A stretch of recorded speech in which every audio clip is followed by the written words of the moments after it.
मराठा सुरू होणार आहे आता पुढचा. पण तारीख आणखीन टाकलेली नाही. टाकूया, थोडं आमचं नियोजन सुरू आहे.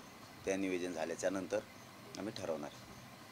मराठा सेवकाची एक तयारी टीमची करतो आहे आम्ही. गाव लेवलवर गोरगरिबांच्या अडीअडचणी सोडवण्यासाठी अगोदर टीम तयार करतो आहे आम्ही, आणि त्यानंतर सगळ्या राज्यभरात तारखे दिल्या जाणार आहेत. दादा, संभाजीराजे यांनी तुम्हाला तिसऱ्या आघाडीसाठी प्रस्ताव दिला आहे, तो तुम्ही स्वीकारणार का? बघूयात आता बैठक झाल्याच्या नंतर आमची आता बैठक ठरल, त्या बैठकीत निर्णय होईल, पाडायचे का उभा करायचे त्यावेळेस बोलूयात. जो काय विषय असेल तो पुढचा विषय आत्ताच बोलून उपयोग होणार नाही. दादा, बीड जिल्ह्यामध्ये घोंगडे बैठका झालेल्या आहेत, आणखी काही ठिकाणी तुम्ही घोंगडे बैठका घेतलेल्या आहेत. आता त्या ह्याच्यात तुम्ही तारखा ठरवणार आहेत, त्या संदर्भातलं नियोजन करण्यासाठी ठिकठिकाणच्या मराठा बांधवांची बैठक इथे बोलवलेली आहे का? कसं नियोजन सुरू आहे? नाही, बैठक बोलवलेली नाही आहे. अगोदर आम्ही मराठा सेवकांचे जे साखळी उपोषण करतात, आमरण उपोषण करतात, जे पोरांनी कामं केले, स्वयंसेवक आहेत, ज्या पोरांनी माणसांनी कष्ट घेतलेत, एक आम्ही अगोदर एकमेकाला मदत आणि सहकार्य करण्यासाठी एक मराठा सेवकांची गाव लेवलवर राज्यभर टीम तयार करतो. ज्या तालुक्यात टीम तयार झाली त्या तालुक्यात लगेच आम्ही तालुक्याची बैठक घेणार आहे. कारण कुठं प्रमाणपत्र निघत नसले तर गोरगरिबाला अडचणी यायला लागल्या, नोंद सापडाल्यात, प्रमाणपत्र मिळत नाही, व्हॅलिडिटी होत नाही. याच्यासाठी गाव लेवलवर पोरं असले ना तर गावकऱ्यांना त्यांना काम सांगता येईल की माझं प्रमाणपत्र अडकलं आहे, माझी नोंद सापडली. काहींचं म्हणणं आहे सापडली नाही, मग त्यांच्या का सापडत नाहीत. यासाठी आपल्या गाव लेवलवर टीम पाहिजे एक मराठा सेवकाची, आणि ते सगळेच असणार आहेत. पण त्याच्यात असं आहे की प्रथम समाज नंतर बाकीचं, आधी समाज, या लेवलवर आम्ही ते टीम तयार करतो आम्ही सगळे. त्या टीम झाल्याच्या नंतर मग होईल राज्यात सगळ्या बैठक. दादा, प्रकाश आंबेडकर असं म्हणाले की जे नेते मनोज जरांगे यांच्याबरोबर जातील त्यांच्यासोबत आम्ही जाणार नाही, याबद्दल तुम्हाला काय वाटतं? नाही, त्यात काय वाटायला. शेवटी आता ज्यांची त्यांची भावना आहे, ज्यांचं त्यांचं मन आहे, आणि लोकशाही आहे ना, प्रत्येकाला बोलण्याचा याचा अधिकार आहे. आमचं त्यांच्याकडे फक्त एकच अपेक्षा पहिल्यापासून की वंचिताला गरिबाला न्याय देण्याची योग्य वेळ आली. ही लाट आहे गरिबाची, आणि ते जाणतेत गरिबाची अडचण जाणणार आहेत, कारण त्यांनी वंचिताचा प्रचंड मोठा लढा उभा केला होता. आणि आज सगळ्यांचं तेच म्हणणं आहे गोरगरिबांचं की आज लाट आली तर गरिबाच्या बाजूनं आवाज उठवायला आंबेडकर साहेब पाहिजे. घेतील ते सुद्धा एक ना एक दिवस निर्णय, आणि आम्हाला तीच अपेक्षा की त्यांनी गरिबाच्या न्याय मिळेल या बाजूनं उभं राहावं. ते आमदार जे आहेत बार्शीचे, ते असे म्हणालेले आहेत की माझं घर जाळण्याचा प्रयत्न जो आहे तो आता सुरू आहे, म्हणजे त्यांचा रोग जो आहे तो तुमच्या बाजूने आहे. काही बोलत आहे ते जाऊ दे तिकडे. काय ते दरेकर साहेबांनी सांगितलं होतं अभियान राबविणारे, ते अभियान सुरू झालं वाटतं. फडणवीस साहेबांनी ते सगळं कॉन्ट्रॅक्ट दरेकर साहेबाकडे दिलेलं अभियानाचं. त्यांनी त्याच वेळेस सांगितलं होतं आम्ही अभ्यासक घेणार आहेत, आम्ही काय तज्ज्ञ घेणार आहेत त्या अभियानात, काही आमदार घेणार आहेत. ती प्रक्रिया सुरू आहे. काय राजकीय स्टेटमेंट आहेत सगळे, राजकीय स्टेटमेंट आहेत सगळे. दादा, त्यांनी असं सुद्धा म्हणालेले आहे ते की ज्या ज्या ठिकाणी जरांगे पाटलांचं आंदोलन सुरू होतं त्याचे कंट्रोलर हे रोहित पवार आहेत. रोहित पवार अगोदर त्या ठिकाणी जातात, नंतर जरांगे पाटलांचं आंदोलन सुरू होतं. हेच सांगितलं मी आता, अभियान हे ट्रॅप आहे माझ्या विरोधात रचलेला हे ट्रॅप आहे. मला गरिबाचं काम करतोय ना मला बदनाम करायचं. मला एक नाही कळत हो, तुम्हाला का असं वाटतं की गरीब मोठा होऊ नये मराठा? का वाटतं? मराठ्यांचेच लोक मराठ्यांच्याच विरोधात बोलायला लागले, ते बी पक्ष आणि नेता मोठा करायसाठी. का तुम्हाला गरीब मोठा होऊ वाटत नाही? एकदा बघा ना विचारून गरिबाला, ज्यांचे प्रमाणपत्र मिळालेत त्यांचे. आता परभणीचं एक मुलगा आणि ते येणार आहेत, MBBSला नंबर लागला आहे, बघा त्यांचा काय आनंद आहे. का तुम्हाला गरिबाचे लेकरं असे MBBS झालेले, इंजिनियर झालेले बघायचे नाहीत, MD झालेले बघायचे नाहीत, अधिकारी झालेले बघायचे नाहीत? काय एवढा जळफळाट आहे तुमचा पक्ष आणि नेता मोठा करायसाठी? ती कोणची बाजू घेऊन चाललात तुम्ही कुठं? काय प्रश्न आहे? काय प्रश्न? त्यांच्याकडून लिहून आणा. हे राजकीय प्रश्न नाही का? त्यांच्याकडून लिहून आणा. ही राजकीयच प्रश्न आहे ना? ही काय सामाजिक प्रश्न आहे का? त्यांच्याकडून लिहून आणा. हां, तुम्ही एक म्हणा मला ओबीसीतून मागणी कर. मी जर चुकीची मागणी करत असलो तर मग ते म्हणायचं हे कर, हे काय आणलं कुठून, हे न ते न त्याचं काय न याचं काय, या प्रश्न न ते प्रश्न. हे सगळं देवेंद्र फडणवीस साहेबांची शाळा आहे की अभ्यासक उतरविणं. कुठं मध्ये बी खूप आंदोलनं घडून आणलेत मुंबईपासून इथपर्यंत, खूप खालपर्यंत संघटना फोडल्या. यांना ना सरळ सांगतो मी तुम्हाला, देवेंद्र फडणवीसांना मराठ्यांचे आमदार हाताखाली धरून हे आंदोलन फोडायचं आणि बंद करायचं. सरळ प्लॅन आहे त्यांचा. देवेंद्र फडणवीसांना हे आंदोलन बंद करायचं. जसा क्रांती मोर्चात 3 फूट पाडल्या होत्या यांनी आणि चांगलं काम करणारे आमचे बांधव बदनाम करून टाकले होते यांनी, तीच प्रक्रिया त्यांना इथं राबवायची, पण आरक्षण द्यायचं नाही. खूप आंदोलनं बी उभा करायला लावले त्यांनी, खूप सरकारी आंदोलनं खूप आहेत. आता आमदार सुरू झालेत पुन्हा. आणि रात्रीची तर अशी माहिती आहे की खूप मोठे आमदाराची टीम आहे आतून, खूप मोठी टीम तयार केली आतून देवेंद्र फडणवीसांनी आणि त्यांना बळ दिलं. हे मराठ्याचं आंदोलन काही करून बंद पडलं पाहिजे. एक आमदार पुढं घालायचा आणि बाकीच्यांनी त्याला आमदारांनी आंधारातून सपोर्ट करायचा. बरेचसे आहे त्याच्यात, बरेचसे आमदार आहे त्याच्यात. जे मराठ्यांच्या विरोधात जाईल त्याला मराठी धडा शिकविणार. 2024ला मराठी त्याला धडा शिकविणार. आतून सपोर्ट करणाराला सुद्धा. एकाला पुढं घालता वय. मी म्हणलं कसं काय वया काय की बार सुरू झाला येऊ, कारण इथं चर्चा झालेली 25-26 दिवस झाले आहेत. त्याच्यानंतर एक आमदार जातो त्याच्या गावात, तिकडं मतदारसंघात एका गावात भाषण करतो, मला प्रश्न विचारतो भाषणातून, आणि नंतर बाकीचे लोक प्रश्न विचारतायत. म्हणजे इकडे येऊन सांगण्याऐवजी की तिकडं काय चर्चा झाली, इकडे येऊन सांगण्याऐवजी तिकडं मतदारसंघात जाऊन सुरुवात केली. तो प्रश्न तर फडणवीस साहेब मला विचारतात की त्यांच्याकडून लिहून घ्या तिघाकडून. तोच प्रश्न पुढं चालू नाही, पुढं मराठ्यात काय फूट पडू नाही म्हणून तर हे आमदार आले होते ना. हे 5-6 आमदार जे आले होते त्यासाठीच आले होते की पुढं काय होऊ द्यायचं नाही, त्यांच्यात तुमच्या संवाद ठेवायचा आहे फडणवीस साहेबात तुमच्यात, आणि म्हणून आपल्याला हे कुठंतरी मार्ग काढायचा आहे. मग मार्ग काढायला गेलेले आमदार गेले कुठं, तर डायरेक्ट आपण आपल्या मतदारसंघात बोलायला कधी लागले, 22-23 दिवसांनी बोलायला. पण काय लागले, जे देवेंद्र फडणवीसने मला प्रश्न विचारले ते तेच, त्यांच्याकडून लिहून घ्या, त्यांना फायदा झालाय, त्यांच्याकडून लिहून घ्या, त्यांना फायदा झालाय. आणि तुम्हाला फायदा झालेला मराठ्याचा ते विसरले. सत्ताच मराठ्यामुळे मिळाली ना 106 आमदार. मग तो फायदा विसरलात तुम्ही. आता ह्यो फायदा झालाय का नाही मराठ्याचा कुणाला सांगता येणार, कारण आम्ही तर काय कुणाला नाव घेऊन पाडा म्हणलो नाही. जर नाव घेऊन म्हणलं असतं तर ठीक होतं, मग आम्ही त्यांना मराठ्यांनी मतदान केलं. तुमचे नाही निवडून आले का भाजपाचे काहीच खासदार नाही आले का? आलेल्यांना म्हणा मराठ्याचे मतदान झालं नाही तुम्हाला ना आलो नाहीत म्हणा. काय तिकडे जाऊन प्रश्न विचारायचे. पण त्यांनी मला एक शब्द सांगितला होता, मी मराठा आहे म्हणून काम करतोय बाबा, मला काय याच्यात मध्ये ओढू नका. त्यांनी भाषण केल्याच्या नंतर मी बोललो, त्या 23-24 दिवसात बोललो का? आम्ही आमच्या मनाला धरून चाललो, चला जाऊ तिकडे.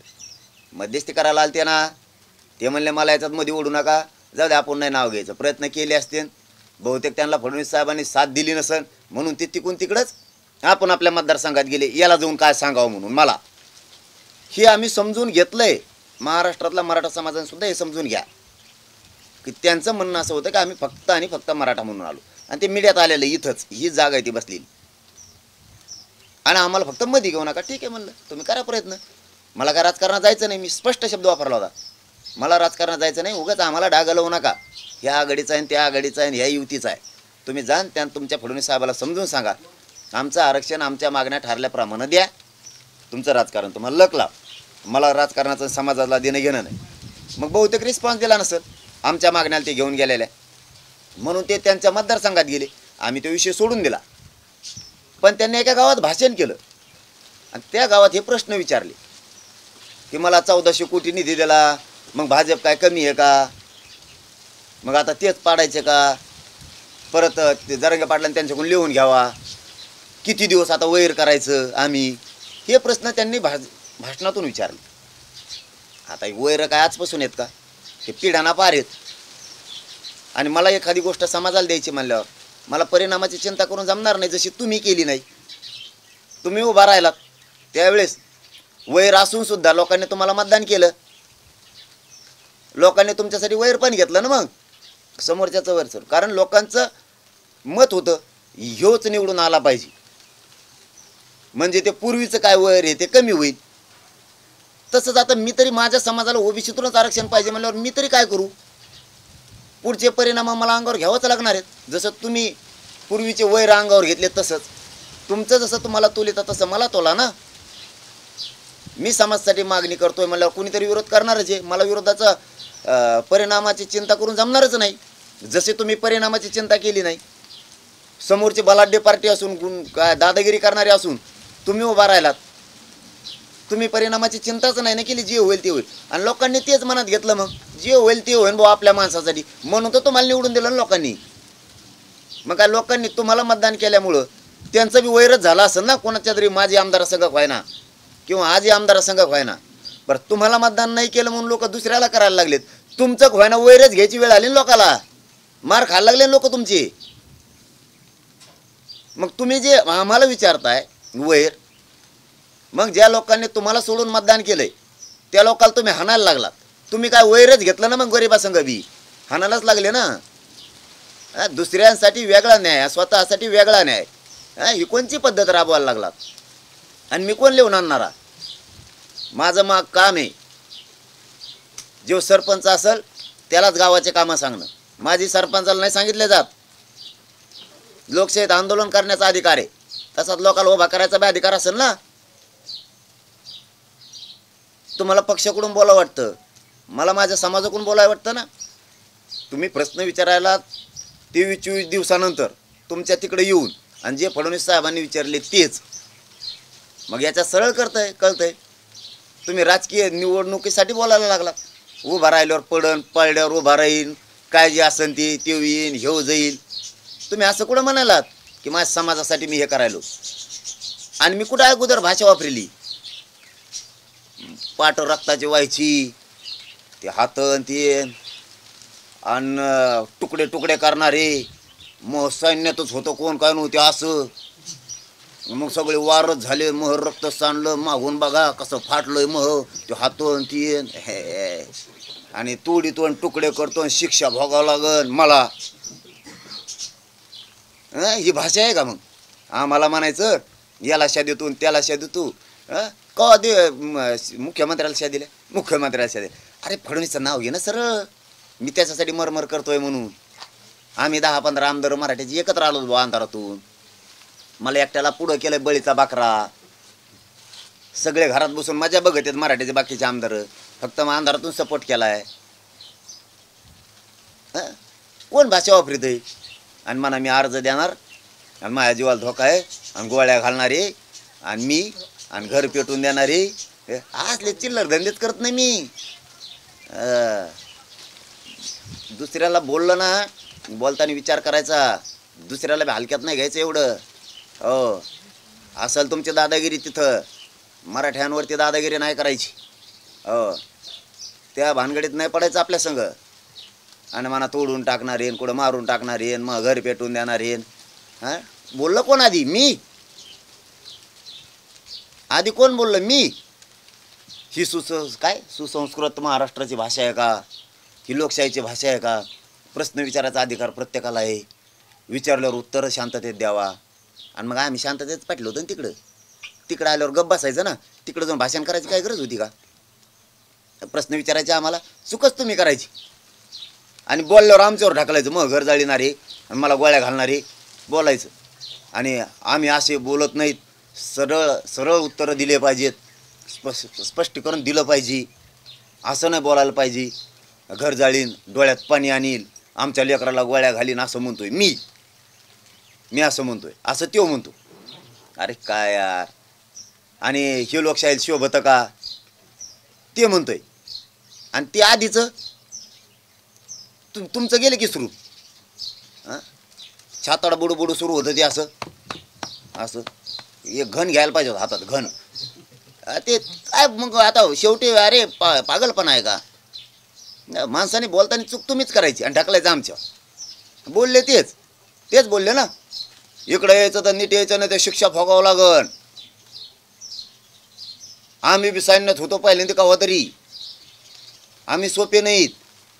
सगळी जमीन गेली तरी चालन. मै बाप जादेची 10 का 20 एकर तेवढीच राहिली तरी चालन. ही कोणाची भाषा आहे? सगळे जमिनी गेल्या तरी चालत्या. सगळे प्रॉपर्टी 500 एकर आपली तेवढी जाऊन द्या. हे कोणाचं आहे? कोणाचं बोलणं मग आहे? तुकडे करीत असतो आम्ही कोणाचे मये आणि मराठीचे. ही कोणाची भाषा आहे? आता आमच्याकडून जी अपेक्षा करताय ना, प्रश्नाचे उत्तर द्यायला पाहिजे होते. लोकशाहीला धरून असे जे तुम्ही वाक्य वापरतात, मग त्या टायमाला लोकशाही तुम्ही विसरले होते काय? संविधान का त्यावेळेस देवेंद्र फडणवीसची फुल पॉवर होती तुमच्या मागं, म्हणून ती भाषा बोललात. रक्त सांडील काय काय शब्द आहेत ते. आधी कोण बोललं? आधी मी नाही. मी या महाराष्ट्रात आधी कोणालाच बोलत नाही. आधी कोणालाच बोलत नाही. बोलला की मग मी सोडित नाही. हां, मला खेटला माणूस मी सोडित नाही. हो, ते किती तुरम खा असू दे, किती बी छाताड बडवणार असू दे, त्याने किती आधी खुनं केलेला असू दे, तो किती दादा असू दे, मराठ्यांच्या शक्तीपुढं कोणाचीच दादागिरी टिकू शकत नाही. हां, आणि आमच्या गरिबाला खेटायचं नाही. हां, गरीब मराठ्याला कुणी खेटायचं नाही. गरीब मराठ्यांचे लेकरं तुम्हाला का मोठे होऊ वाटत नाहीत याचं उत्तर मला द्या. 50 बाऱ्या ते SITचं सांगते. मी SITचं काय केलं? SITचं काय क्लीन चिट दिलेली काही आणली का पावती आमच्याकडे? हां, गुन्हे बी मागं घ्यायचे सांगितले होते, आणली का एखादी पावती? सगळे सरसकट मागं घेतले म्हणून उगा काहीतरी सांगायचं म्हणून सांगायचं सहानुभूती मिळवायसाठी. तुम्ही काही केलंही असेल, समाजाला माहीत नाही आम्हाला, पण याचा अर्थ तुम्ही केलं म्हणून आमच्यावर चढायला लागलात का? गोरगरिबाचे लेकरं धोपट पुढं कोणाला दादागिरी कर. आणि हे काय रडकं बोलणं आहे? घर जाळायला लागले आणि कुठं गोळ्या घालायला लागले, त्यात नाही मी. हां, घरण जारण जाळीत नसतो. उलट तुम्ही सरकारला सांगितलं काहीतरी गंभीर दखल घ्या म्हणून. आम्ही नाही पुळके धंदे करीत असले. सांगायचे आम्ही म्हणलो असतो त्याशी तुकडे करीन म्हणलाय, रक्ताची पाठ होईन म्हणलाय, शिक्षा भोगावं लागेल म्हणला, मी बेकार असतो आणि आणखीन काहीतरी मला आमका मानत्यात असं काहीतरी आहे त्याच्यात. हां, बरंच येते मग प्रॉपर्टी गेली तरी चालन. आम्ही नाही म्हणलं सरकारला गंभीर दखल घ्या काय रोज भेटत येतं कुठं. हां, आम्ही नाही म्हणलो गंभीर दखल घ्या काय घ्या आमका करा तमका करा. हां, कधीच नाही. कारण मारायचं तुम्ही म्हणला, तुकडे करायचं तुम्ही म्हणलात, आम्ही तर नाही म्हणलो. हां, मग तुमची जर गंभीर दखल सरकार घेत असलं तर या राज्यात आम्ही बी राहतो ना. त्यांना कळत नाही का आधी कुणी काय केलंय? ती कोण बोललंय आधी? का गृहमंत्री तुमचा आहे म्हणून तुमच्याकडूनच बोलणार आणि गरीबाला धोपटूनच काढणार, केसेस करणार गरीबावर. हजारो पोरावर केसेस झाले, लाखो पोरावर तेच करणार. मग अरे थोडी तरी उपकाराची जाण राहू द्या. गोरगरिबाला कल्याण व्हायला लागलं आणि त्या गोरगरिबाची उपकाराची जाण ठेवा थोडी. कधी काळी व्हायना तुम्हाला कुणाचं तरी वैरपत करून मराठ्यांनी 1 शिक्का मतदान केलेलं आहे. आज तुमच्यावर थोडी बाजू आली म्हणून देवेंद्र फडणवीसची बाजू घेऊन सरकार वाचवायसाठी गोरगरिबांचा उपकार विसरायला लागलात. गोरगरिबाला तुमच्यामुळे बी वैर झाला असेल ना, ते कुणाच्या तरी विरोधात गेले असते मतदान करताना, त्यांना सामना करावा लागला असेल त्यांच्या जाचाचा. त्या गरिबाचा उपकार विसरला तितक्या लवकर आणि गरिबाच्या लेकराला आरक्षण मिळायला लागलं तर उपकाराची जाण सुद्धा नाही राव तुम्हाला. गोरगरीब मोठा होऊ वाटत का व्हावा नाही असं का वाटतं तुम्हाला? गरीब मोठाच होऊ नये, पक्ष आणि फडणवीसच मोठा व्हावा असं का वाटतं? कशामुळं? ह्या माणसावर मी आजपासून बोलणारच नाही. चल जाऊ द्या. मला कळालंय की बरेच आमदार एक आलेत मराठी, बरेच एक आले. हां, आणि ते अशीच फूट पाडणार आहेत. आंदोलनात कोणत्या जाती धर्माचे लोक घेणार आहेत आणि ते मराठ्यात फूट पडेल म्हणून दाखवणार आहे. मी प्रामाणिकपणानं सांगतो, गरीब मराठ्यात फुटच पडत नाही. गरीब मराठ्याच्या लेकराचं कल्याण व्हायला लागलं आणि त्यांच्या लक्षात आले गरिबांच्या की हे श्रीमंत मराठी गरिबांचे पोरं मोठे होऊ नये म्हणून ही एक झालेत. आणि यांना गरिबाचं पहिल्यापासूनच मोठं होऊ वाटत नाही, तर आताही होऊ वाटत नाही. त्यामुळं गरिबात फूट पहिल्यापासूनच आहे. आमदार खासदार मंत्र्यांची पहिल्यापासूनच आहे. हे यांनी पहिल्यापासूनच आमच्या गरीब लोकांचा वापर केला आहे. आमच्या गरिबाचे पोरं यांनी हमेशा पॉम्पलेट चिटका ठेवलेत. आमचे गरिबाचे पोरं हमेशाच यांनी प्रचाराला ठेवलेले आहेत. आमचे गरिबाच्या पोरं हमेशाच यांनी मारामारायला ठेवलेले आहेत. त्याच्यामुळं आमच्या गरिबाच्या लक्षात आलेलं आहे की यांची एक टीम तयार झाली आतून देवेंद्र फडणवीसांनी केली आणि तीही मराठ्यांच्या विरोधात. आणि मराठ्यांच्या विरोधातच एकमेकाला भांडणं करायला लावायचे. काय फक्त आंध्रातली टीम समोर येत नाही, आंध्रातली मराठ्यांच्या आमदाराची टीम सपोर्ट करते. काय त्यात अभ्यासक तज्ज्ञ बरेच भरणा झाला आहे. ते आता चलबिचल करणार आहेत. इकडे तिकडे लोक गोळा कर, मोर्चा काढ, कुठं आंदोलनं कर, सरकारी आंदोलनं सुरू होणार आहेत. ही सगळी यांची तयारी झालेली. पण गरीब मराठ्यांना जाहीर सांगतो, आपल्या लेकरांना मोठं व्हायचंय तर यांना का वाटतं गरिबांचे पोरं मोठे होऊ नये मराठ्यांचे. आणि मराठ्यांनी गरिबांनी एका बाजूनं राहावं, कारण हे पडणार आहेत ह्या भीतीनं हे तरफड मारफाड करायला जातात, हात उचलायला लागलेत. यांचं भानच हटलंय, सगळं भान हरपले. ती यांना फक्त पक्ष आणि नेता दिसतोय. जे त्यांनी सांगितलं फडणवीसांनी तेच यांना सगळ्यांना महाराष्ट्रातल्या बहुतेक मराठ्यांच्या आमदाराला करायचे. कारण यांना 4-4 हजार कोटीचे जर कामं दिली असतील तर यांच्यावर सुद्धा प्रचंड प्रेशर असणार आहे फडणवीसांचं. तुला काय फुकट निधी देत नाही असं बोललं असावं. तुला जर समाज मोठा आहे तो तर मग 4-4 हजार कोटी तुला दिलेत, तुला मी मोठा का समाज मोठा, असे यांच्यावर प्रचंड प्रेशर आहेत. हे बरेच जण आहेत.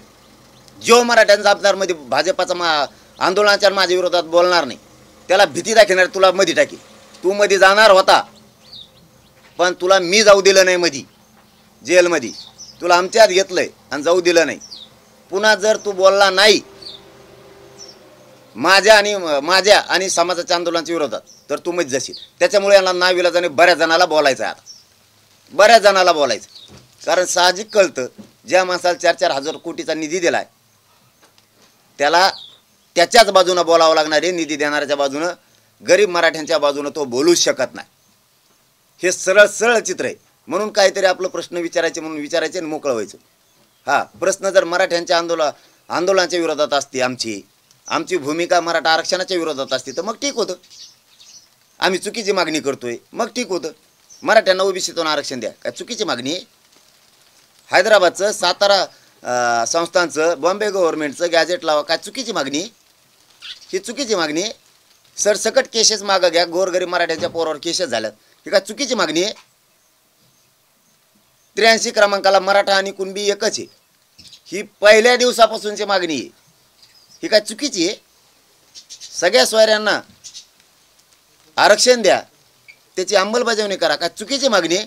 सगळ्या राज्यातला मराठा समाज ओबीसी आरक्षणात यावा म्हणून मी धडपड मरपड करतोय, काय चुकीची मागणी आहे? का देवेंद्र फडणवीस ऐकून तुम्ही मला घेरलंय विनाकारण? आणि ते बी मराठ्याचेच आमदार आणि मंत्री, काय गरज आहे तुम्हाला? का तुमचा उपकार होणार नाही गरीब मराठ्यावर एका बाजून राहिल्यावर, आरक्षण मिळाल्यावर त्यांना? का त्यांचा आनंद बघायचा नाही गरीबाचा तुम्हाला? काय एकच डोक्यासमोर निवडणूक आणि पक्ष आणि नेता, गरीब डोळ्यासमोरच नाही का? काही बोलायचं त्यांनीच आणि ढकलायचं आमच्यावर, चुका करायच्या त्यांनी ढकलायचं आमच्यावर. ही कोणचा डाव आहे तुमचा? काय नाही होणार. गरीब मराठ्यांच्या लेकराला आरक्षण मिळावून तो मोठा व्हावा म्हणून माझा संघर्ष सुरू आहे, तो कायम राहणार आहे. किती का सरकारी आंदोलन उभा करा, किती का फडणवीसांचं ऐका, मी थांबणार नाही. मी गरिबाला उघड्यावर पडू देणार नाही. गरिबांच्या पोरांचा जो आक्रोश आहे, त्याला ॲडमिशन मिळत नाहीत, त्यांना नोकऱ्यात जाता येत नाही, मी त्याच्यासाठी सातत्यानं झटणार आहे.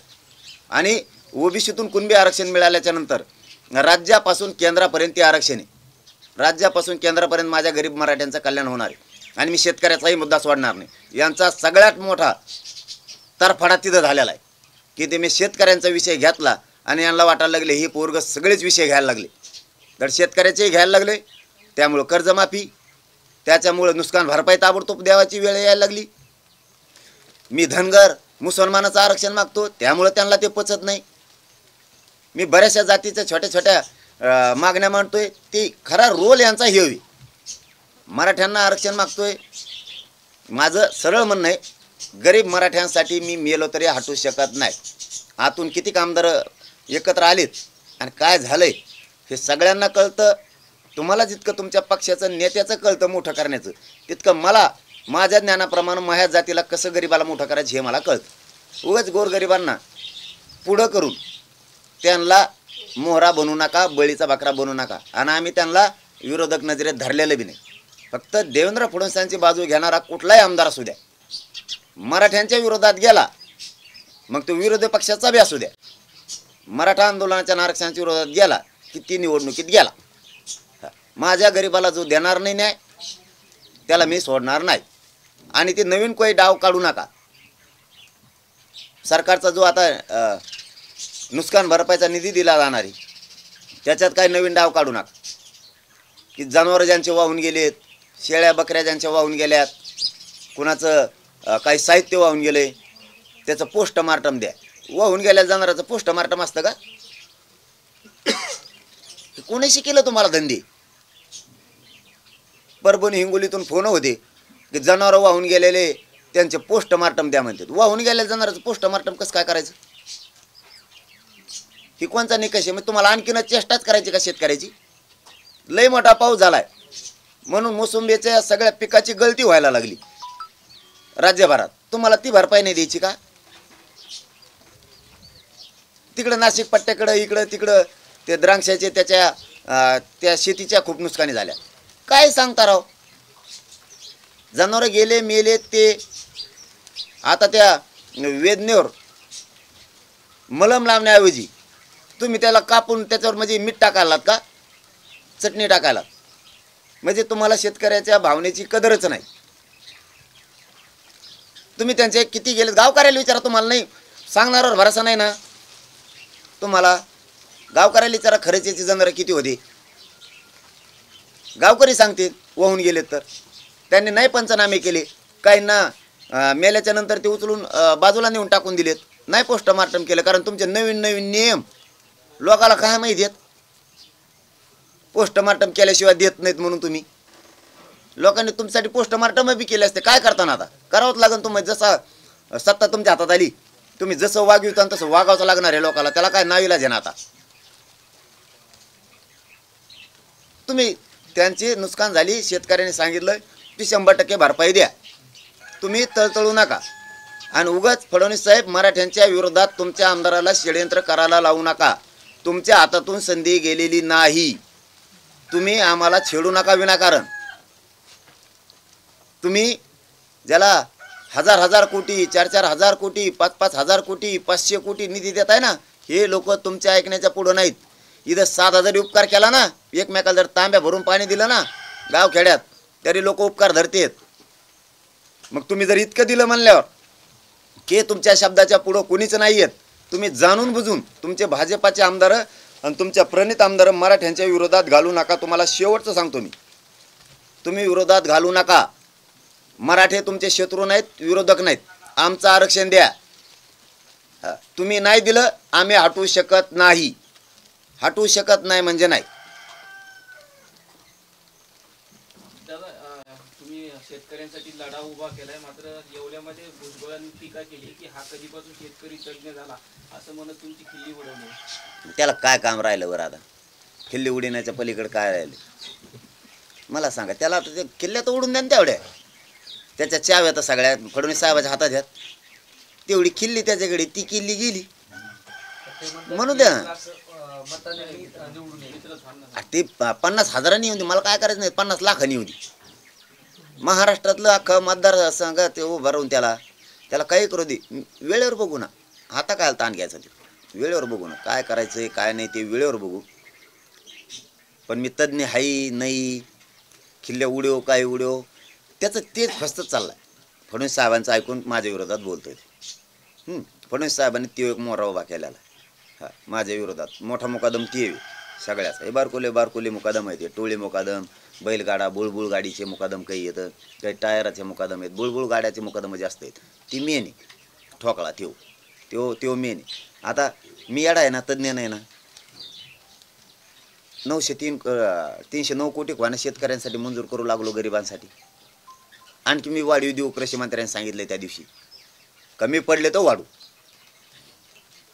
काही ना काहीतरी सरसकट कृषी मंत्र्यांनी शब्द दिला की सरसकट आम्ही शेतकऱ्यांना देतोय. काही ना काहीतरी येडं आहे बाबा मी भुजबळा, पण मी काहीतरी करतो ना गरिबासाठी.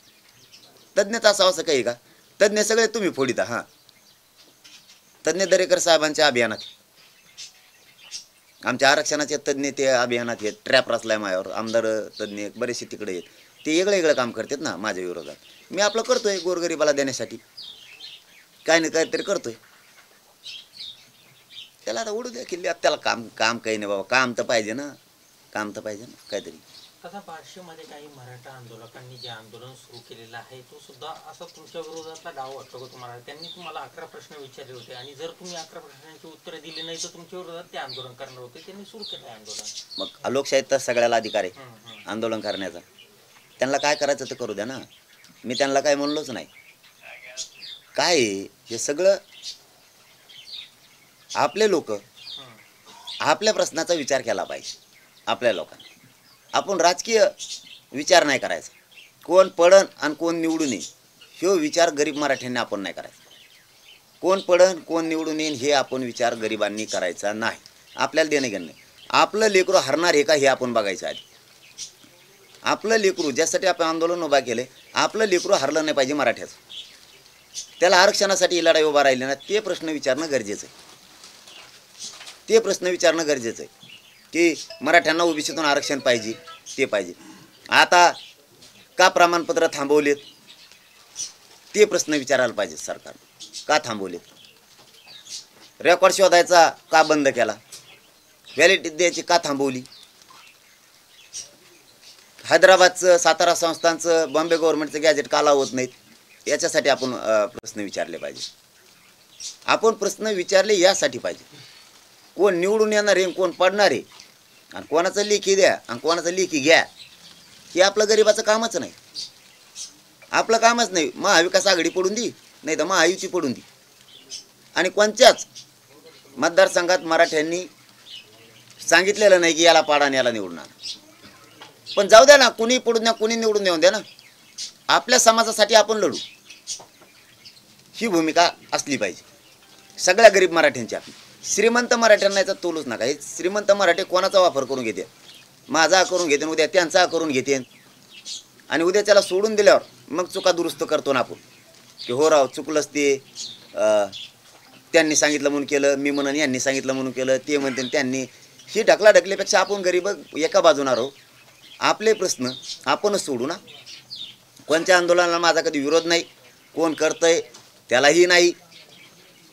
प्रत्येकाला लोकशाहीत अधिकार आहे आंदोलन करण्याचा, त्या पद्धतीनं तेही करतायत, विषय संपला. तेही करतात. मी माझ्या पद्धतीने मी गरिबासाठी लढणार आणि आरक्षण मात्र ओबीसीतून घ्या, हटणार नाही. ओबीसीतूनच घेणार. तीनही गॅजेट लावायला लावणार, सरसकट गुन्हे मागं घ्यायला लावणार. 83 क्रमांकाला कुणबी मराठा एक आहे तेही लागू करायला लावणार. सगळ्या सोयरीच्या अंमलबजावणी सुद्धा लागू करायला लावणार. याच्यात मराठ्याचा कुठंही तोटा नाही. राजकारण्यांचा असू शकतो, मला त्यांच्याशी देणं घेणं नाही. मी सांगितलेल्या मागण्यात माझ्या गरीब मराठ्यांचा कुठंही नुकसान नाही. याच्यात नुकसान राजकारणी लोकांचं असू शकतं, मला त्याच्याशी देणं घेणं नाही. त्यांचं नुकसान असू, महायुतीचं असू नाही तर महाविकास आघाडीचं असू, मला देणं घेणं नाही. गरीब कसा मोठा होईल त्यासाठी मी काम करतोय. पण यांना, या आमदार, मंत्री, खासदार, सरकार, गृहमंत्री यांना काय वाटतंय गरीब मराठा मोठा होऊ नये? तर संभाजीनगरमध्ये एक मुलगी जी आहे ती मागच्या 8 दिवसांपासून आमरण उपोषण करते मराठा आरक्षणासाठी शिवरायांच्या पुतळ्याजवळ. काय बरं का तुम्हाला सांगतो मी, सरकार जर असंच करत राहिलं तर लोक आंदोलन नाही करणार तर काय करणार? किती दिवस वाट बघणार यांची? लोक आंदोलन नाही करणार तर काय करणार? लोकशाहीनं मी आत्ताच सांगितलं सगळ्यालाच अधिकार दिलेला आंदोलन करण्याचा, करू शकतात. जर सरकार असंच करत राहिलं तर लोक आंदोलन करणारच ना. दादा, बार्शीच्या आमदारांनी असा एक आरोप केला आहे की तुमच्या सोशल मीडियाच्या पाठीमागे आमदार रोहित पवारांचा हात आहे. म्हणजे आता तुमच्याकडे माझ्याकडे नोंद आली SIT, नोंद आहे SIT द्या टाकून मध्ये त्यांना करा. CID CBI काहीतरी आहेत ना, काय म्हणते त्याला, ED. हा नोंद तुमच्याकडे यंत्रणा ना सगळ्या. मी खुलं का बोलतो, मागं नाही म्हणून नसता दचकत बोलतो माणूस, मागं असल्या दचकत बोलतो. कारण नेत्यांचं काम असं असतं, मंत्र्यांचं, सरकार चालवणाऱ्याचं काम असं असतं, पुढं घालून द्यायचं. जवळ उचलतंय तोवर त्याला पाठबळ द्यायचं. पण ज्याला आपण उचलायला लावलं, आमदार असू द्या मंत्री असू द्या, ते जर काही असं ढळायचा अंदाज दिसला की ते लगेच अंग काढून घेते. ते नाही अंग काढून घेतलं, मेला का माणूस पुढचा बदनाम होऊन घेणं देणं. आमदार मंत्री असून सुद्धा इतके चतुर आहे ती. माझंच उलट मराठ्यांच्या सगळ्या मराठा समाजाला म्हणणं आहे, उगत जातीच्या विरोधात जाऊन बदनाम होऊ नका. मागण्या उगर असतात काही नाही. आत्तापर्यंत ह्या मागण्या गोड वाटत होत्या, तोवर तुम्ही आंदोलनात बी होतात. वर्षभर आंदोलन सगळ्याला चांगलं वाटलं, मागण्या चांगल्या वाटल्या, गरिबाला चांगल्या वाटल्यानं, श्रीमंताला चांगल्या वाटल्यानं, आमदार मंत्र्याला चांगल्या वाटल्या. आता एकाएकीच कसं काय त्याच मागण्या चांगल्या वाटणार? कसं काय चांगल्या वाटणार एकाएकीच? इथून पाठीमागं सगळ्याला गोड लागल्या, आता एकाएकीच कसं काय चांगल्या वाटणार? माझ्या गरीब मराठ्यांसाठी या मागण्या योग्य आहेत आणि मी काय हटत नाही. उलट मी बदल करणार आहे थोडा, की 17 सप्टेंबरला मुक्तीसंग्राम दिनाच्या दिवशी आमरण उपोषण सुरू करायचं राज्यासाठी, त्याच मागण्यावर. कारण तो मुक्तीसंग्राम दिनी 16 तारखेला संध्याकाळीच 12 वाजता बसायचं. 17 तारखेला मुक्तीसंग्राम दिनी त्या महाराष्ट्रातल्या मराठ्यांना अन्यायातून मुक्त कधी करणार आहे? कधी करणार आहेत? कधी तुम्ही सगळ्या स्वारीची अंमलबजावणी करणार आहेत? तुम्ही कधी 83 क्रमांकाला कुणबी आणि मराठा आहे हे लागू कधी करणार आहेत? कधी लागू करणार आहेत? सगळ्या स्वारीची अंमलबजावणी तुम्ही कधी करणार आहेत? तुम्ही 3ही गॅजेट कधी लावणार आहेत? हैदराबादचं गॅजेट आहे, सातारा संस्थांचं आहे, बॉम्बे गव्हर्नमेंटचं आहे. तुम्ही केसेस 4 दिवसात मागे घेऊ म्हणले तर सरसकट त्या कधी घेणार आहेत? कधी घेणार आहेत? शिंदे समितीला मुदतवाढ दिली. शिंदे समितीला मुदतवाढ दिली यासाठी की मराठ्यांचा रेकॉर्ड राज्यातला तपासण्यात यावा.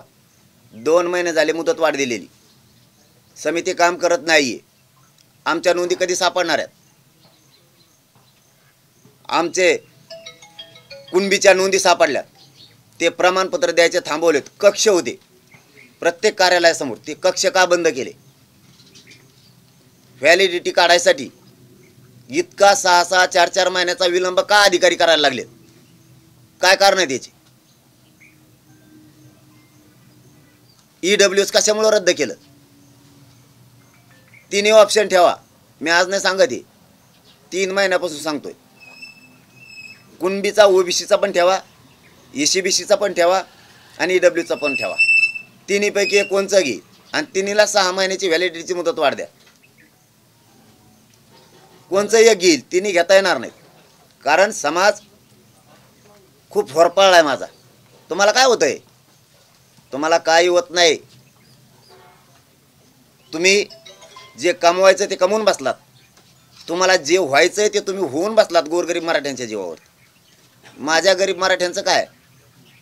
त्यांनी किती दिवस हमाल्या करायच्यात, किती दिवस रिक्षा चालवायची, किती दिवस STचा ड्रायव्हर म्हणून राहायचं, त्याने ट्रक किती दिवस चालवायचे, त्याने ट्रॅक्टरचा ड्रायव्हर किती दिवस राहायचं, त्याने पोते कवर उचलायचे, त्याने मुंबई पुण्याच्या सारख्या ठिकाणी ते आमच्या गोरगरीब मायबाप मराठ्यांनी किती दिवस तिथं वॉचमॅन म्हणून राहायचं, किती दिवस कंपन्यात लोखंड उचलायचं. आमच्या लोकांनी स्वप्न नाही बघायचे का? आमच्या अधिकाऱ्यांनी त्यांचे लेकरं अधिकारी व्हावेत. मग पोलीस असेल, महसूलमधले असतील, शिक्षक असतील, डॉक्टर वकील असतील, या लोकांनी त्यांचे लेकरं मोठे व्हायचे स्वप्न नाही बघायचं का?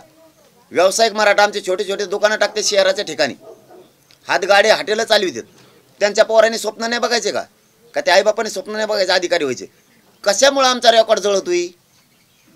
कसं काय सापडत नाही? जिथं जिथं रेकॉर्ड जळाला त्यावेळेचा पंचनामा कुठं आहे? त्यावेळेचा पंचनामा कुठं आहे? रेकॉर्ड कसं काय जळवतोय आमचाच? एक गाव निघतंय आमचं, दुसरं कसं काय निघत नाही? तुम्ही संस्थांवर असणारे पुरावेचे रेकॉर्ड का तपासले नाहीत आतापर्यंत? शिंदे समितीला मुदतवाढ दिली ना, मग काम कुठं आहे? वंशावळ समिती कुठं आहे? वंशावळ समिती आहे कुठं? ही काय चाललंय तुमचं? जे मोडी लिपी आहे, फारसी आहे, उर्दूमध्ये आहे, अभ्यासक कुठं आहेत? सरकारचे अभ्यासक किती येड्यात काढणार तुम्ही आम्हाला? हे काम करायचे सोडून आमच्या विरोधात टीम उभा करायला लागलात. ही काय गरीब मराठ्यावर डाव टाकायला लागलात तुम्ही? हे काम करा ना. देवेंद्र फडणवीस साहेब स्वतः मंत्रिमंडळातल्या लोकांना सुद्धा कामं करू देत नाहीत. 3 महिने झाले सापडलेलं सगळं मीडिया जबाबदार आहे, साक्षीदार आहे. 3 महिने झाले हैदराबादला 8,000 पुरावे सापडले. 3 महिने झाले तुम्हाला सांगितलेलं आहे सरकारनं, कमून नाही आणले. तुम्ही जर हे लागू केलं पटापट तर तुम्हाला आंदोलन उभा करायची गरज नाही आणि मराठ्याचेच आमदार मराठ्याच्या विरोधात घालायची सुद्धा गरज नाही. आज त्यांना सुद्धा राज्यातल्या जे मराठ्याचे आमदार आतून येत आतून या अभियानात सामील, त्यांना सुद्धा एक प्रतिष्ठा आहे. ते बदनाम व्हायला लागलेत. फडणवीस साहेबांनी सांगायचं आणि यांनी बोलायचं. मराठ्यांच्या नजरेत मराठ्याचेच आमदार बदनाम व्हायला लागले. ते चाळे कुटाने करायची गरजच नाही ना. तुम्ही जर हे लागू केलं पटापट तर ते आमदार मराठ्याचे बदनाम होणार नाहीत या फडणवीस साहेबांमुळं. फडणवीस साहेब तिहेरी मराठा समाज संपवायला लागले. एकीकडून EWS घातलं, दुसरीकडून ओबीसीचं आरक्षण निघू द्यानात मराठ्यांच्या नोंदी, तिसरीकडून मराठ्यांचे आमदार मराठ्यांच्या नजरेत बदनाम करायला लागले, बोलायला लो. काही आमदारांची बोलायची सुद्धा इच्छा नाहीये, ते सांगतायत आम्हाला. पण नाविलाजाने हे कामधी कुटाणेकर भीतीपोटी फडणवीस साहेब त्यांना बोलायला लावा लागले. त्यांची मराठ्याच्या विरोधात बोलायची इच्छा नसूनही आमदारांची मंत्र्याची नाविलाजाने बोलतायत, पण ते मराठ्यांच्या नजरेत बदनाम व्हायला लागलेत, आंदोलनाच्या विरोधात बोलायला लागलेत म्हणून. इतकं आम्हाला कळतं आणि त्या आमदार मंत्र्यांना बी कळतं, पण त्यांचाही नाविलाज आहे. पण ते बदनाम व्हायलेत मराठा समाजात. हे कुटाणे करण्यापेक्षा आम्हाला द्या ना. आम्ही हेच बार बार सांगतोय तुम्हाला. आता तुम्ही ऐकतच नसाल तर मराठ्यांना काय पर्याय राजकारणाकडे गेल्याशिवाय. आम्ही बार बार सांगतोय आम्हाला त्याच्यात नाही जायचं, आम्हाला त्याच्यात नाही जायचं, तरी तुम्ही बार बार तेच लिहून आणा आणि लिहून आणा. काय लिहून आणा? घ्या आता आमदाराचं अधिवेशन, पडू दे उघडे. कोणचा महाविकास आघाडीचा महायुतीचा आमदार ओबीसी आरक्षणाच्या बाजूने बोलत नाही, बघू द्या उघड्या डोळ्याने मराठ्याला. फक्त आता त्यापासून हटायचं नाही, अधिवेशनच घेतलं पाहिजे. आता मी तर मुक्ती संग्राम दिनाच्या दिवशी कठोर आमरण उपोषणाला बसणारच आहे आणि ते मी 16 तारखेलाच बसणार आहे. 17ला मुक्ती संग्राम दिन आहे, कारण मी 16ला 12लाच रात्रीपासून सुरुवात करणार आहे तिची. मी झुंजणार आहे मराठ्यासाठी. फडणवीस साहेब तुम्ही आम्हाला संपवायसाठी झुंजा, मराठी मोठं न होण्यासाठी झुंजा, आमदाराला झुंजायला लावा सगळ्या महाराष्ट्रातल्या मराठ्यांच्या. तुम्ही आमच्या विरोधात काय गेम करायचे तेवढे करा, ट्रॅप रचा, अभियानं करा, तुम्ही आमच्या अभ्यासक फोडा. मी माझ्या गरिबासाठी झुंजणारे, लढणारे आणि मिळून पण देणारे. ओबीसीतून मराठ्यांना आरक्षण मिळवून देण्यासाठी मी हटत नाही. मी मरायला तयार आहे. तुम्हाला काय षड्यंत्र करायचं तेवढे करा, तुम्हाला काय सरकार विरोधात घालायचं तेवढं घाला. मुक्ती संग्राम दिनाच्या दिवशी मी बसणार आहे आमरण उपोषण. तुम्हाला सांगते की आता उपोषण नको, तुमची तब्येत आणि तुम्ही समाजासाठी अत्यंत महत्त्वाचे आहात. वारंवार समाज सभेमध्ये असेल किंवा घोंगडी बैठकामध्ये वारंवार बोलताना पाहायला मिळतो, तरी तुम्ही उपोषणावरती. मी काय वाईट नाही करत, मी माझ्या समाजासाठी करतो. मी काय माझ्या स्वार्थासाठी काय नाही करत, समाजाच्या स्वार्थासाठी. मी आता सांगितलेले प्रश्न आहेत, ह्या मागण्या आहेत, या गोष्टीसाठी करतो मी. याच्यात माझा समाज मोठा होणार आहे. बाकीच्यांना सरकार मोठं करायचं, बाकीच्यांना त्यांना पक्ष आणि नेता मोठा करायचा, मला माझा समाज मोठा करायचा. त्यासाठी मी या प्रश्नावर ठाम आहे. दादा, तुम्ही 29 सप्टेंबर रोजी आमरण उपोषण करणार असल्याची घोषणा केली होती, ती आता या 17 सप्टेंबरला करणार का तुम्ही? ते मुक्ती संग्राम दिन आहे त्या दिवशी. ते आपल्याला काय असतं, एखाद्या मोठ्या जे नावं असतात त्यावेळेस प्रजासत्ताक दिन, 15 ऑगस्ट, स्वातंत्र्य दिन, असं काहीतरी एक निमित्त असतं, किंवा शाहूराजांची जयंती किंवा डॉक्टर बाबासाहेब आंबेडकरांची जयंती, असं काहीतरी निमित्त. आणि कुठले आंदोलनं असो किंवा काय असो, असं निमित्तावरती त्यावरती उभा केले जाते किंवा त्याचा आधार घेऊन उभा केले जाते. किंवा अनेक काही कुणाचा वाढदिवस असतो त्या दिवशी आपण काहीतरी गिफ्ट देत असते एकामेकाला, तसं काहीतरी उठावाचं काहीतरी लागतं. त्या दिवशी प्रचंड उठाव झालेला मोठा मुक्ती संग्रामाचा उठावे, अन्यायाच्या विरुद्ध तो उठाव होता. आणि ते दिवस चांगला आहे. 29ला करण्यापेक्षा लक्षात आलं की हा प्रचंड न्यायासाठी उठाव झाला होता. अन्यायाच्या विरुद्ध लोकांना चीड होती आणि तो अन्याय सहन होत नव्हता. मग अन्याय बंद करण्यासाठी प्रचंड मोठा एक न्यायाचा उठाव झाला होता. म्हणून त्या मुक्ती संग्राम दिनाच्या दिवशी आमरण उपोषणाला सुरुवात करू. 29ला तसं काय नव्हतं, एक अंदाजे 29 तारीख ठरवली होती आपण. 17 सप्टेंबरला मुक्तीसंग्राम दिन आहे आणि सांगितलेल्या माझ्या महाराष्ट्रातल्या मराठ्यांच्या सगळ्या मागण्या मला मंजूर पाहिजेत म्हणजे पाहिजेत. आणि 16ला संध्याकाळीच 12च्या नंतर बसणार आहे. दादा वसमतमध्ये एका तरुणाने आत्महत्या केली. त्यांनी चिठ्ठी दिली, असं म्हटलं की मनोज दादा जरांगे यांनी माझ्या आत्महत्येची दखल घ्यावी, मराठा समाजाला ओबीसीतून आरक्षण द्यावं. हेच फडणवीस साहेबाला कळावं. काय आक्रोश आहे माझ्या गोरगरीब मराठ्यांच्या लेकरात. कशाला आमदार आणि मंत्री मराठ्यांच्या विरोधात घालून मुडदे पाडता मराठ्यांचे. फडणवीस साहेब तुम्ही जबाबदार आहे त्या गोष्टीला. माझ्या समाजाच्या आत्महत्या व्हायला लागल्यात की ओबीसीतून आरक्षण मिळावं म्हणून. कारण त्याला त्याचा बाप दिसतो, त्याची आई दिसते, त्याचे कष्ट दिसते, त्याचं शिक्षण त्याच्या डोळ्यासमोर दिसतं. आणि हे असताना आरक्षणामुळे तो बाजूला गेला तर असे टोकाचा पाऊल उचलतो. ही गरिबाची आक्रोश, ही गरिबाची माया या मराठ्यांच्या जीवावर मोठे झालेल्या कमिलेल्या मराठ्यांना, मराठ्यांच्या आमदारांना नाही दिसणार.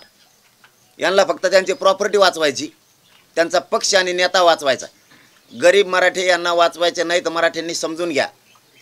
गरीब मराठ्यांसाठी हा संघर्ष सुरू आहे आणि यांचा संघर्ष, यांचा नेता आणि पक्ष वाचवण्यासाठी हे प्युअर राजकारण करायले त्याच्यात. म्हणून गरीब मराठ्यांनी एकजूट राहा. आपल्याला आपले लेकरं मोठे करायचे. हे मोठे लोक मराठ्याचे आमदार, खासदार, मंत्री हे मराठ्यांना कधीच मोठं नाही होऊ देणार. यांचा तरफाडा मारफाडा फक्त पडायसाठी, निवडून यायसाठी चाललाय आणि आपला जीव फक्त आरक्षणासाठी चाललाय. जीव जळायला लागलो तर आपण. माझी हात जोडून विनंती आहे मराठ्यांच्या पोराला, तुम्ही आत्महत्या करू नका. तुमच्या पाया पडतो मी. 1 वर्ष लेट शिक्षण घ्या, काय फरक नाही पडत. तुम्ही आज हुकलात आरक्षण नसल्यामुळं, आणखीन प्रयत्न करा, पुढच्या वर्षी प्रयत्न करा. आरक्षण मिळवत राहू आपण. तुम्ही गेल्याच्या नंतर आपलं कुटुंब उघड्यावर पडतं, आपल्या आईवडिलांना प्रचंड दुःख होतं. तुम्हाला हात जोडून सांगतो मी, या आमदार मंत्र्यांना, सरकारला आपली मायादया नसू द्या गरीब मराठ्यांची, पण आपण थोडं हुशार व्हा. आत्महत्या करू नका. मी तुम्हाला हात जोडून सांगतो, आत्महत्या कुणीच करू नका. मी तुमच्यासाठी मरायला तयार आहे. काही आमदार तुकडे करीन म्हणलेत, मी शहीद व्हायला तयार आहे गरीब मराठ्यांसाठी. त्यांना त्यांच्या नेत्याचा, पक्षाचा अजेंडा मोठा करायचा आहे. गरीब कापायचे, तुकडे करायचे, त्यांना करू द्या. मी बलिदान गेलं तरी मागं सरकत नाही. माझ्या हात जोडून विनंती आहे गरिबांना, तुम्ही फक्त आत्महत्या करू नका आणि तुम्ही एकजूट राहा. हे आपलं काहीच करू शकत नाही. ती वेळ आल्यावर बघू, कोणात किती दम आहे वेळ आल्यावर बघू. दादा तुम्ही मागचे 5 ते 6 उपोषण जे आहेत ते एका वर्षामध्ये केलेले आहेत. मात्र आतापर्यंत सरकारनं जे मागचे 2 उपोषण बघितले त्याची दखल घेतलेली नाही. स्वतःहून तुम्ही ते उपोषण जे आहे ते सोडवले आहेत. आता ते असं वाटतंय का तुम्हाला की हे उपोषण सरकार दखल घेईल आणि हे उपोषण जे आहे ते किती दिवसाचं असणार आहे आणि बेमुदत आमरण उपोषण असणार आहे? बेमुदतच असणार आणि दखल घेतली नाही ही खोटी बातमी आहे. दखल घेत होते ते म्हणलं तुम्ही न्याय घेऊन येत असले त्याने तिकडे यायचं नाही. इकडे यायचंच नाही. मंजुऱ्या घेऊन येणार असले द्या, पण आमच्या लोकांच्या हट्टापायी ते सोडायला लागायचं. नसता तेही येत होते. तुमच्या हाताने आम्हाला सोडायची काही गरज नाही. तुम्ही न्याय घेऊन येत असले तर सोडायला या. ते उगाच सोडण दखल घेतली नाही. आणि मी कधी दखल घ्यावं म्हणून आंदोलन नाही करत. माझी काम करायची पद्धत तशी की कोणी आम्ही बसल्यावर यावा म्हणून आम्ही करत नाही, किंवा आम्ही बळच बोलून नाही आणीत. तू ये, तू ये, तू ये. त्यांच्याकडे गेला मग आमच्याकडे, त्यांच्याकडे गेला मग आमच्याकडे, त्यांच्याकडे कमी गेला तर आमच्याकडे कमी आहे ना, असं नाही करत. ये नको येऊ. आपलं योगदान आपण समाजासाठी द्यायचं. आपला देह समाजासाठी झिजवायचा. आपली पुरी ताकद पणाला लावायची. कोणी येईल नाही येईल. कठोर होणार, बेमुदत होणार. आणि आता कळत सरकारला बी उपोषण किती भयानक असतं. राज्यात पण साखळी उपोषण सुरू होणार का मग? नाही नाही, राज्यात कुठंही प्रोग्राम नाही. राज्यात कुठंही आंदोलन करायचं नाही. सगळ्यांनी शांततेत राहायचं. संयम ढळू द्यायचा नाही.